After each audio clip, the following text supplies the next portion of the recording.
Icons of Real Estate, Oregon. Are you ready to learn from the real life experiences and the proven money-making secrets of Oregon's top producers? If you're an ambitious real estate agent in Oregon ready to skyrocket your business, then this podcast is for you. I'm your host, Maureen Healy, licensed Oregon realtor. Tune in weekly where every guest will have a story to tell and tips to share to help you increase your own business. Brought to you by the Masters in Real Estate Marketing, Arter SEO, and your all-inclusive real estate platform, Icons of Real Estate. Hi there, everyone. Thanks for joining us today. My name is Maureen Healy, and I am the host of the Icons of Real Estate podcast, Oregon edition. I'm here with Angie Holmes, who is a broker with Windermere Van Vliet in Medford, Oregon. So you are down south from me in Portland. Yeah, probably like 4.5, 5 hours, I think, from where you are. Mm-hmm. Are you from that area? Yeah, I grew up here. I went to high school here and pretty much been here my whole life. Got it. So I always like to start off with a little bit of history. If you had a different job before real estate, what were you doing and how did you become attracted to real estate and move into the field? So I started working, I was been in a dental office since when I was in high school. I worked at a dental office. After school, my senior year, I went to school till like noon, and then I would just come in and just do cleanup in the afternoon. And that dentist was my family dentist, and they just kind of like took me under their wing, showed me everything, and I started assisting. Then I actually got my X-ray license for dental when I was in high school. Oh my goodness. And so I've been so I've been in the dental field for a long time, over 30 years. And I had been over the last few years, just felt like there was something more, even though I love dentistry and I love the office I worked for.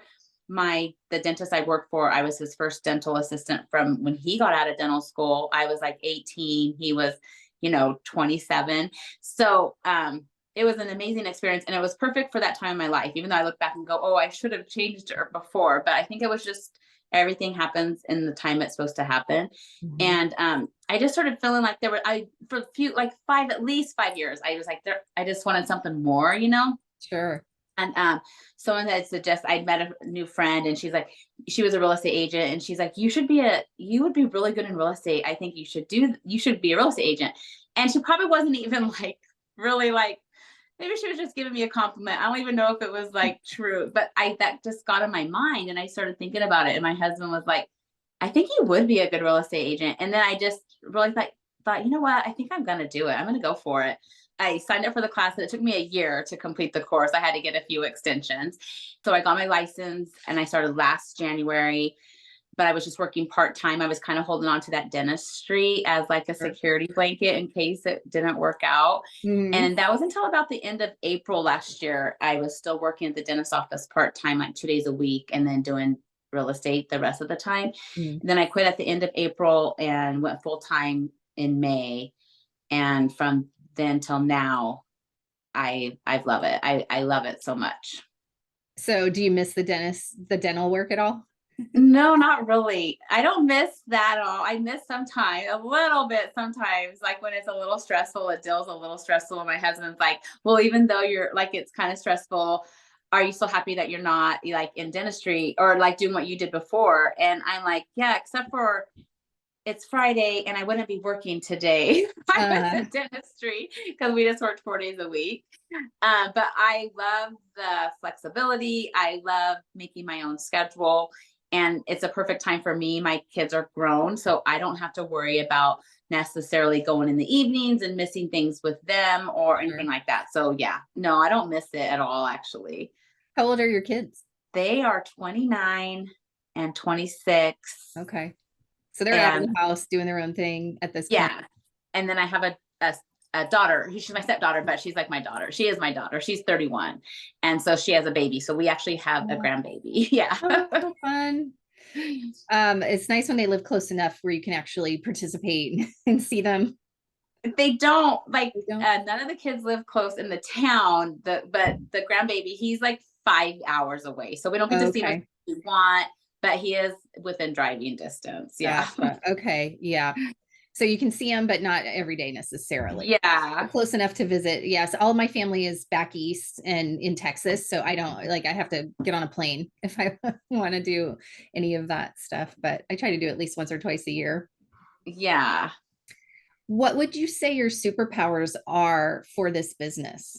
I think almost anything, no matter what business it is all about your mindset. And I really, really think that my mindset is not perfect every day, but I really, really try to just be positive and then just try to just bring that energy. I like serving my client and it's the best for them. And like, if it's meant to be, it'll work out. I always just have that mindset. Like, even if this offer doesn't get accepted or we're not going in high enough, it's okay.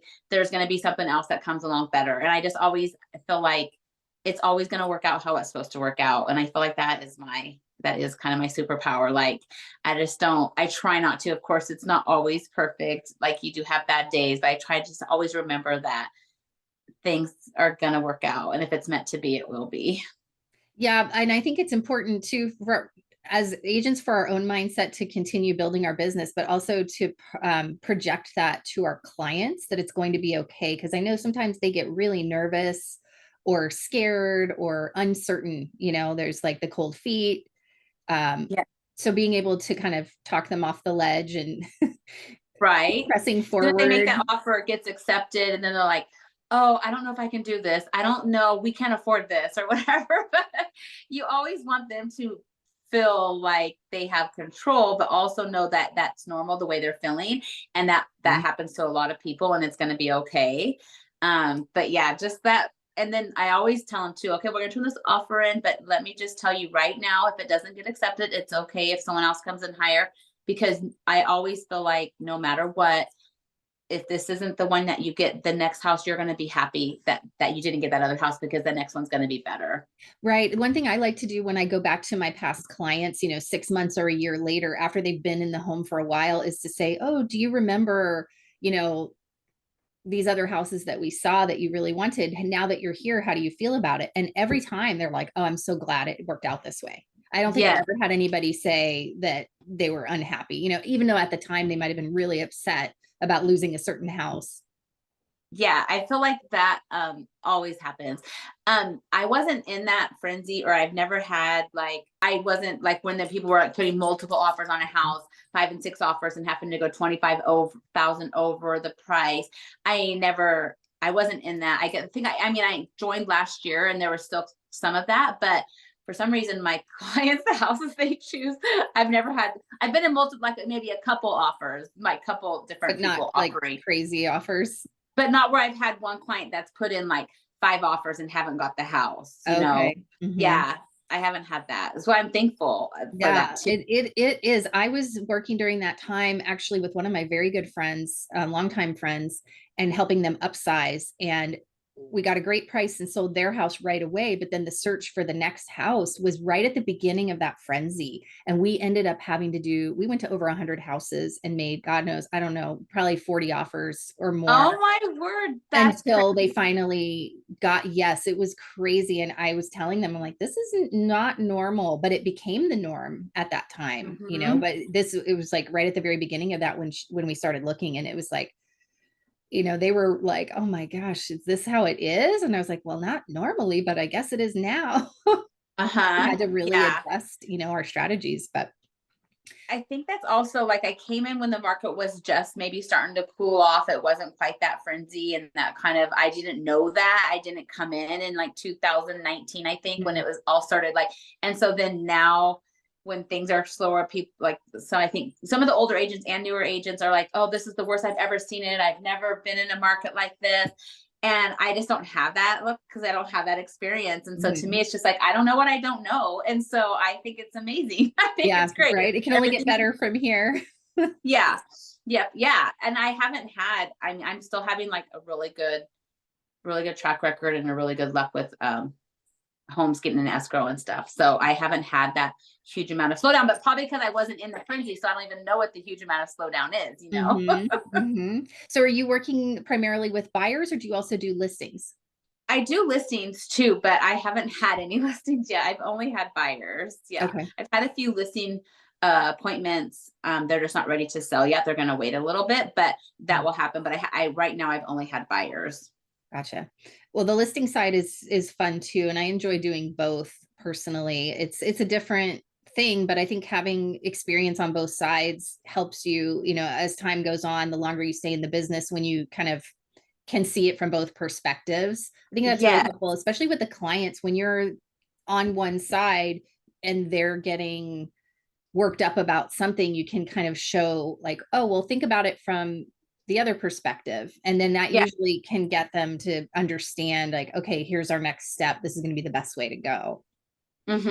Exactly. I think that, and so many times, like we get in our mind, like at the time we're in the moment. So we're only like thinking about our buyer or, but then to try to, but I have felt really bad for sellers too, even with just the buyers when they back out for some reason, but they took their house off the market and they've been in escrow for 3 weeks now. And now you want to back out, and then they lose that momentum of their house being on the market. I feel like too, and I feel that empathy still, even though I'm Yeah, representing the it's buyer. so funny because I feel like there is a little bit of not, I don't know. I mean, it doesn't prevent business from moving forward, but there's a little bit of a stigma with a house that goes pending and then comes back on the market, especially Yeah. if you look in the history and you see it's gone pending 2 or 3 times and come back. So the first question everybody always asks is what's wrong with the house? What's wrong with it? Yeah. Or I Yeah. noticed that agents in my area at least have taken to putting in the private remarks, they'll say back on the market, no fault of house. Yeah. Buyer got cold feet or something to just.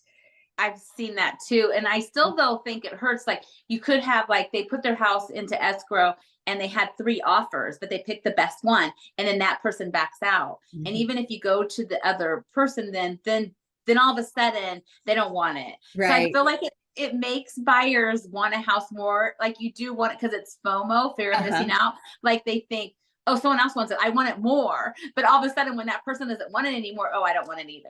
Well, it's you so know? funny how the doubt creeps and they're like, there must be something wrong with it. That's the first conclusion everybody jumps to. And it might not be anything like that at all. It's just No. circumstantial, or, the buyer lost their job or whatever. Something happened that is just life happens, and now it's back and people haven't, I don't know. It's just funny, but I've realized how psychological this position is. Yes. And, it's really important to understand different personality types, and you kind of have to adjust based on your client and their demeanor. Totally. Yeah. And what I'm trying to, and as I go on, I learn something new each deal I do. You think like, oh, I've got this. It's so easy. And the next one's totally different. And so just trying to have more of a process also and to educate my clients, like this is what the steps are, and just to like let them know the importance of each step and like why we're doing these steps, just to kind of, I feel like that is helping a lot too, rather than no, we got the inspection. Just because there's that on there, that doesn't mean that you're going to back out. Mm-hmm. It's just like, but yeah, I feel like just each thing I learn something new too. There's always something to There learn. is. That is so true. I'm this is my 6th year, and I still almost every transaction learn something new, or something comes up that I've never dealt with before. Yeah. It's like, Yeah. wow, lessons learned. Keep that, notes handy for that. Totally. Do you have like a daily routine or a power routine or a morning routine that you do to, I during do. your work week? I have a morning routine like that. I feel like is so important just for that mindset and everything. I do like to get up early, although lately I haven't been getting up as early as I want to. It's been more like 6 instead of 5. My real goal is 5, to get up at 5. But yeah, I do. I always read like 10 pages of a personal development book. And then I also do have a devotional. I read my Bible and pray. But I read 10 pages of a personal development every single day. And then I pray, devotional, journal, I write gratitudes, and then I work out. I do all of that before I get up and get ready and go to the office. And also, so that is my routine each morning. Sometimes it takes me longer and I've been really trying not to pick up my phone because it's a time sucker and sucks you into the social media. Absolutely. Not even anything like you just scroll in. All of a sudden it's been like 30 minutes. Like, oh my gosh, I got to go work out. I only have, like so much time, but yeah. So I've been really, really trying not to like go into Instagram or Uh-huh. Facebook before I finish It's like a my morning. rabbit hole that sucks you in. Mm-hmm. Totally. It is important in our line of work, but I get what you're saying. Like in the morning when you're trying to get your head in the right place for the day, it's like that part can come later. First, I have to do these priorities. Yeah. Right. Yeah. So And it's not because I get into like people say, oh, don't look at the news or whatever, because I don't do that. It's not like I get into a negative headspace. I just feel like it just takes up so much of my time, because yeah, all of a sudden now I've been up for an hour and I haven't accomplished anything because I've just been scrolling and seeing what so and so's doing or whatever, right. Yeah. Yes. So I try to work out well, like the Monday through Friday. My husband and I both like, have a pretty good strong morning routine. Oh, that's great. Do you work out together?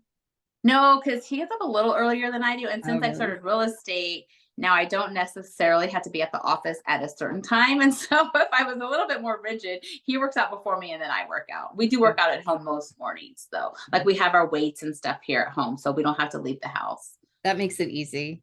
I Mm-hmm. know I've had so many gym memberships where I'll go, like everybody, I'll go for the first month and then I'm just like, not going. I know. I just love not having to leave the house. It makes it like Uh-huh. that much quicker, even if the gym's really close, even if it's 5 minutes away, that's still an extra 10 minutes It that is. you don't have to waste because you already have everything you need at home. Mm-hmm. It makes it harder to avoid when it's so accessible. You got, like everything is right here. I could just walk Yeah. in here and do it. It also makes it easy. I mean, working out, I feel like is easy to do. It's also easy not to do. Oh And as yeah, soon as like, so if you just have that routine, then you're good. Like you can't definitely. get away from it because like it is like so easy to do and so easy not to do. Hmm. What would you say is going great in your business right now? Are there any either routines or strategies or type of lead generation or something specific that you're doing that is working well for you? So I'm on a Zillow team with my real estate office. It's Zillow Flex team. Okay. And so I know when those buyers call, even if I think I don't really ask, like, well, there's a whole set of rules, but I like to just meet people like right off, like as soon as you can, Mhm. and then just kind of like get into their sphere, I guess, so they meet you person to person, face to face, and just kind of connect with them. And then I think that's working for me really well right now, like meeting them face to face, my buyers or sellers, and just being able to connect, and then that making it clear that I can help them in any way they need, with their real estate needs. And if they just call with a question, and if it's a house they're looking at and maybe it's already pending, but then also letting them know that if this is what you like, I can send you some more, other houses that are maybe in the same area. And with so much online these days, I feel like everyone can find what they want. And so you really have to make yourself valuable in that way because they can find everything they need online. So you Sure. have to set yourself apart somehow that way. And I just feel like meeting with them and my energy and like, let's go, let's find you guys a place this year. So I feel like what's working for me right now is meeting them and connecting with them, and also my energy to let them know that I'm going to work really hard for you guys. I'm going to find you guys something. Let's get this done. Sure. Are you doing any sort of marketing to your personal sphere? I could do better with that. So also at Windermere, they're really nice. They're really good with setting this up with to succeed and sending all their new agents or even not new agents, and they pay for it to go to a ninja. It's called Ninja Installation. And Oh, I haven't heard so that one. it's all about like they give you actually there's 9 steps to follow. And so it is sending out like 2 personal cards every day to someone. Like it doesn't have to necessarily be about real estate, but so that's mostly what I'm doing.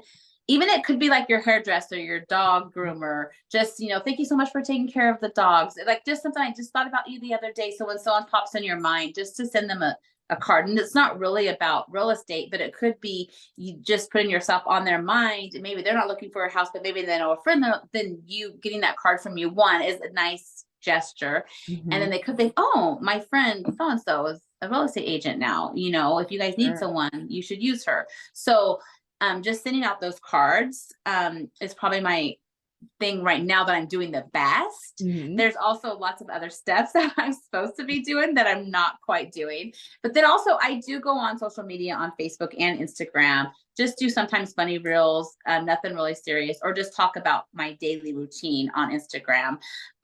Just showing the houses today, super busy, or whatever it is, just to keep reminding people that that is what I do. Yes. Yeah. I know a lot of agents have gotten really good with Instagram and the reels and the even TikTok videos Yeah. and things like that. I follow several people and I'm trying to work up to something like that too. I do post things, but I'm not great on posting videos of myself. And I know that's what a lot of times will draw people in and help build business. It's just getting over the hump of like, gosh, I have to be on camera for the whole world. I know it is like so scary too, but I found that like once you do it, like literally like the first time you're probably gonna suck, and I still suck sometimes and I overthink it, or I don't want my husband, like even this video, I don't like listening to my voice. So if Mhm. my husband watches my stories later, he can't do it in front of me. I'm like, I don't want to hear my voice, go away. It makes me nervous even to hear it, because I think, oh, I sound so stupid, and I'll go back and delete it.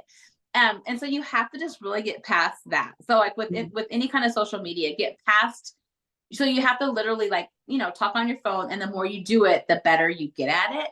And then Definitely. also the first few times I did it, I went on, it was before I was even a real estate agent. When I went on social media, I literally like talked, and then I just put my phone down and walked away, because I didn't want to like hear myself, and I just walked away. And the more you do it, the better you get at it.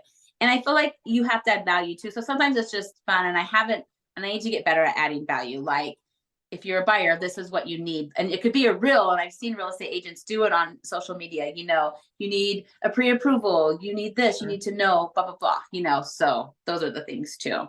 Yeah, I think anytime you can bring humor in with the value, that helps cement it in people's minds too. Like I remember I had a buyer presentation a few years ago and I had this slide in there that was like a pie chart and it was yellow and blue and it said, um, should you shop for a home before you're pre-approved? And like, probably 75% of the pie chart was yellow. It said no. And then there was a sliver that was in blue, no, but in blue. Also, the whole thing was, yeah, Yeah. yeah. Like, no, you should not, because you have no idea what you can Oh really yeah. afford. Well, and they, people get their hearts broken. They're like, oh, I'm just starting to think about it. I want to go out and look at some houses. And it's like the cart before the horse. It's like you're going to fall in love with something and you're not going to be able to do anything about it and it will be gone. Yeah, So don't, I try to explain to people, you got to get your money lined up first. Your first stop is the lender. And if you have one, great. If you don't, I'll give you some local suggestions of people that I know are wonderful to work with and get that. And then we'll come together, and I'll start working with them. But yeah, shopping before pre-approval, not good. Unless they have yeah, cash, then you're okay. But right. Best kind of buyers. what would you say is your least favorite task in your business? Or like if you had a magic wand and you could take something off your plate or outsource it or something, what would that be? So like I don't mind it. I'm getting better at it, but all of the paperwork stuff, I I want to be I if I was super successful and I could just have a transaction coordinator, they took care of all the details. I just sold the houses, or like, got the in contract, and then I had someone that did all the other stuff, like made sure everything was scheduled on time, and I didn't have to attach any files or do any of that. That's my thing. I like connecting with people. I'm not super good with the IT part. Gotcha. Yeah. It can get tedious. And then they also, they're constantly changing up the forms and you have to keep on top of that. Now in Oregon, we've got another set of forms that have just come in. They just came out this week. I know. So I haven't gone to a training on the new forms yet, but I know there's a lot of strong feelings about having two sets of forms. Right. And we're going to have it probably for at least the next year, because there's going to be people that don't change over. Sure. Oh yeah. And then you're going to have to say, well, what forms are you using? Like, before you turn your contract in. So, yeah. I did hear a tip the other day that I thought was good, that on the listing side to put in the private remarks what set of forms you're using. And then that way the buyer's agent knows when they go to write an offer, which forms Yeah. to use. And if they have a strong opinion in the opposite, like I want to use the new forms and you're using the old forms, I guess then you have to have a talk about it, but it's kind of a brand new world that we're going to be entering with these two sets of forms. Well, because the new forms too, like they're going to be part of our, I don't know if it's the same with the RMLS, but we're in the Southern Oregon MLS. Mhm. It's going to be part of our dues or fees that we already pay with the new forms. But this year we've already had to, or I've had to already pay from the old forms, but the other ones are not going to be charged. And so that is an advantage. And I have taken a couple different classes on them where they've talked about it, and they're pretty easy and self-explanatory. The same as the other, but you just get used to the other and you just want to stay with that, Yeah. but yeah. So I'm sure we're going to have to do 2 forms for the next year at least. I'm curious to see how it goes after the first year when people are sort of, they'll be partial to one set or the other. And then if they co-op, and then you're with a different co-op agent on every transaction. So Yeah. I hope it doesn't get messy. It feels like it could potentially. Yes. What are your interests and hobbies outside of real estate? Well, like I said, we work out, my husband and I love to like just be outside. Like I love to just sit outside and read. I love being outside. And Southern Oregon's a little bit more, we don't have as much rain as Northern Oregon. Or so I don't think it gets quite as cold down here. I don't know, it might get as cold, but it doesn't get as rainy. And so I love to read and I love to be outside and going camping with family and just like, we have an RV, so it's not like super Fun. hardcore. Uh-huh. But yeah, just being out like outside and being with family. And my husband and I are just empty nesters. So just we take walks in the evenings or bike riding. But I really can just sit outside. Literally, I would wrap myself up in a blanket because I just like being outside. Sure. I've visited Medford a couple times. It's been a long time, but most of Oregon, we have easy access to nature very close by, right? Big trails and that sort of thing. What type of recreational places do you have right around you?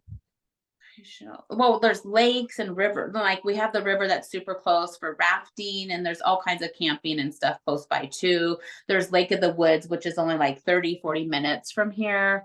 And Okay. there's trails, and like then you can do like, like stand-up paddleboard or canoe, kayak. I like all those kind of things. So I love the summertime and spring when it's sunny and warm. Mhm. And I like any kind of water things too. So yeah. And we have lots of all around us, like so I live in Medford, but Jacksonville is just like, 15 minutes, and there's some trails there. And then there's like Ashland, there's skiing and also just outdoor, like Lithia Park there. And then like the other way, like towards the mountain, like Lake of the Woods, or there's Lost Creek. So there's stuff surrounding us. Like I feel like in Portland is probably kind of like that too, but there's all kinds of outdoor activities. It is. Portland's great because it's a city, but it's a smaller scale city. Like I came from Los Angeles. I lived in LA for 10 years before I moved up here. And I loved it because it has all the amenities that you want in a city. But then literally, like we have Forest Park on the backside of downtown Portland. That's, I think, 500 acres. It's the largest park within a city or something like that. There's all kinds of walking and biking trails, and we can get to Mount Hood in an hour for skiing and snow. I just took my son last weekend to go sledding up there. And then we've got the coast about an hour and a half. So in any direction. Right. Yeah. So the coast for us is about 2 hours, but the same, it's not that far. We're not like landlocked or in the middle, and you can have skiing, or you could have the lakes or the rivers, or, whatever you want is close by. And even down over in Bend area, and you can go to the kind of a warmer desert type of climate pretty quickly. Yes. Nice to have all that. It's not warmer necessarily in the winter. Not now. Yeah, I haven't been in the winter actually, but I am going that way today actually for a weekend getaway. So we'll see. And you've never been in the winter to Bend? Mm-mm. Oh, have you looked at how cold it is? Yes, it's not that bad. Actually, we're going Oh. somewhere kind of in between Bend and Eugene. I'm going with some friends for a hot tub resort weekend with my mom friends, which we've never done before. No kids allowed. Yeah. So very excited about that. And it doesn't even matter what the weather is, then you're going to have fun. It'll be great. Yeah, we're going to cook and hang out. We got I think a cabin with a kitchen and things like that. Not have to take care of anyone but yourself. So that's like the best. 48 hours of bliss. Mm-hmm. Well, I know you've got another meeting coming up here, and I want to respect your time frame, so we can wrap up. What would you say your best piece of advice to other agents would be, either new agents or agents that are struggling and maybe want to, have a goal of doubling their business this year, or have a certain, I want to do 3 transactions a month. What would be your best tip to get them to their next level? Well, I want that too. We all do. But I think like, well, what connecting with people and reaching out for sure, and just bringing that energy and just having that mindset that if you want it, you just your affirmations, writing it down and believing it. All about like writing that vision for what you want in your life. Like write it down, like not necessarily what you like the 3 transactions, but what do you want your life to look like in 2 to 3 years? Write everything about that down, like where you live, like what you drive, what does your house look like? Do you live on the water? But write that vision down, and then you can kind of say, like, okay, what's it going to take to get there? And if it is 3 transactions or whatever, in the Ninja installation, they do have you write it 25 times a day. Like Oh my goodness. I close 3 deals a month or whatever, like, so you write that 25 times every day. I close 3 deals a month. Or you can also just, if it was a yearly, and so like, it's not, like when you, I guess the whole thing of it is, if you've heard of your articulator activating system, like when you write it down, then it just opens your mind up to the possibilities, and then you see more of that. Just like when you have a Yes. new car, like you started driving a Volkswagen. I got a Volkswagen Atlas a couple years ago, and I never even really had heard of that before. But when you start driving it, you see those all over the place, and it's like, has everyone just gotten one of these? No, they've always been there, but you're just noticing it now because it's important to you. So Sure. what you make important to you and what you tell your mind is important to you, then that's what you start seeing. So like closing 3 deals a month, if that's important to you, your mind's going to automatically start showing you things where you can make that happen. Like you're going to start hearing conversations of someone maybe in a restaurant that wants to sell their house that year or whatever. I don't know. Like, not that you're going to walk up to someone, a stranger at a restaurant, and be like, hey,